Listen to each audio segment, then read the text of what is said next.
अली जरदारी और बिलावल भुट्टो का मुस्तकबिल क्या है, इस पे हमने बात करनी है खुल के शहजाद मलिक से। शहजाद मलिक साहब अस्सलाम वालेकुम। वालेकुम अस्सलाम।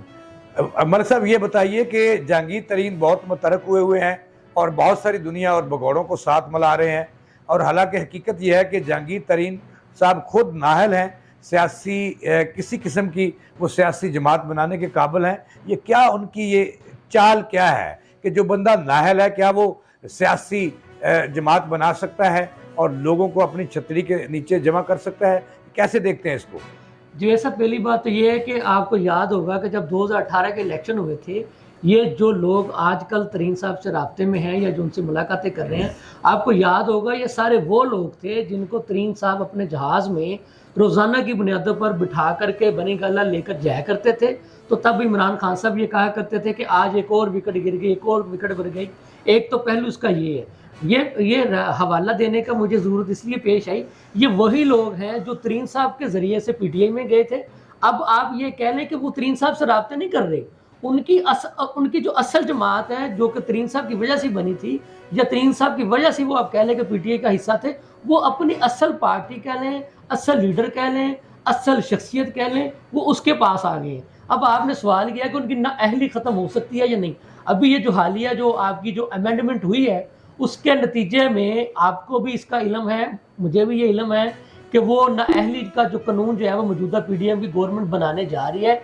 एक लेजिस्लेशन लाने जा रही है जिसमें ये किया जाएगा कि अगर सुप्रीम कोर्ट किसी को नाअहल कर भी दे तो उस नाअहली की जो मुद्दत है वो 5 साल कर दी जाए। तो जब आप वो 5 साल कर देंगे तो वो 5 साल के नतीजे में नवाज शरीफ साहब की नाअहली भी ख़त्म हो जाएगी और जहांगीर तरीन साहब की नाअहली भी ख़त्म हो जाएगी। ये तो हो गया एक आपके सवाल का जवाब कि जी ये तरीन साहब से लोग राब्ता क्यों कर रहे हैं। उसका सीधा सीधा जवाब ये है कि वो तरीन साहब से राब्ता इसलिए कर रहे हैं कि वो तरीन साहब की वजह से वहाँ गए थे। अब भी वो ये समझते हैं कि तरीन साहब के पास जाएंगे, उनके साथ रहेंगे, तो वो जैसे आप कभी कभी कहा करते हैं ना पंजाबी में, और टेरी का ही सौदा हो जाएगा। तो वो उनको पता है कि जहांगीर साहब के साथ जाएंगे, अगर वो अपनी जमात फर्ज करें वो खुद नहीं बना सकते।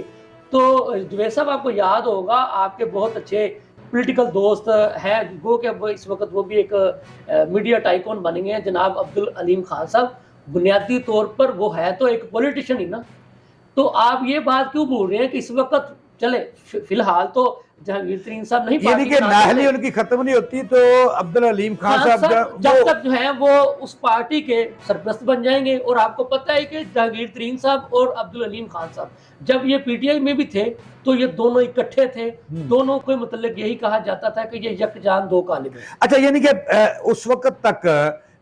ये जो है इनकी कोई हैसियत नहीं होगी, सियासी जमात की कोई हैसियत नहीं होती जब तक ये इनकी नाअहली ख़त्म नहीं हो जाती। उस वक्त तक यानी कि इनकी कोई हैसियत नहीं सियासी तौर पर। लेकिन जो ये सब इनकी नहीं होगी, लेकिन वो फिर भी एक सीनियर के तौर पे पैटर्न चीफ को नवाज शरीफ की तरह बानी बन जाएंगे ना। तो दूसरी बात ये है कि आप बार बार ये देखें ना कि अगर अब्दुल अलीम खान साहब आते हैं या उनके नाम पे वो जमात रजिस्टर्ड हो जाती है, फर्ज कर लिया जाए, तो वो है तो एक ही ना। दूसरी बात अब ये जाने कि पीटीआई में एक दड़ा था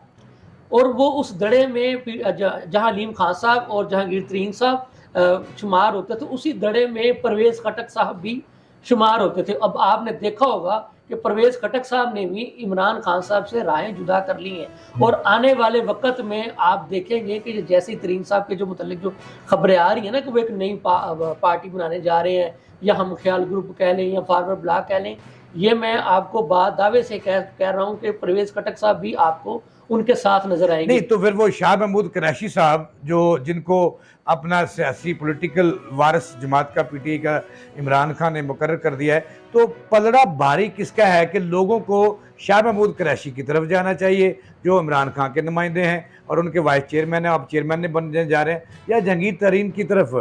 और स्टैब्लिशमेंट का जो वोट है वो किसके पलड़े